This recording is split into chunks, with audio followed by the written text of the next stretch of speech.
2 plus 3 gives us 5.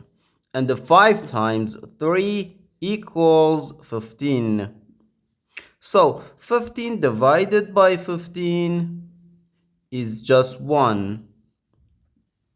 But this answer is not correct.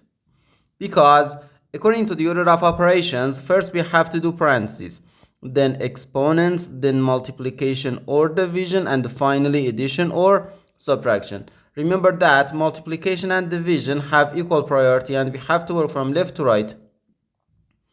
And the same applies to addition and subtraction. In this expression, we have one division, one parenthesis, and one multiplication. Inside this parenthesis, we have one addition. Here we have a multiplication because in mathematics, when a number is placed next to parentheses, it means multiplication. And we usually don't write the multiplication sign for brevity.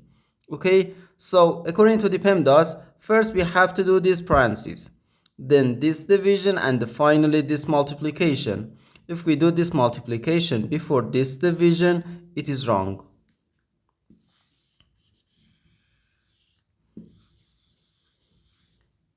So first we have to do this parentheses. Inside this parentheses, we have 2 plus 3, which equals 5.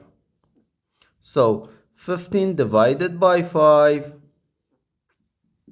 then times 3. Okay, now we have one division and one multiplication. As I said, multiplication and division have equal priority and we have to work from left to right. So here first we have to do this division. 15 divided by 5 equals 3.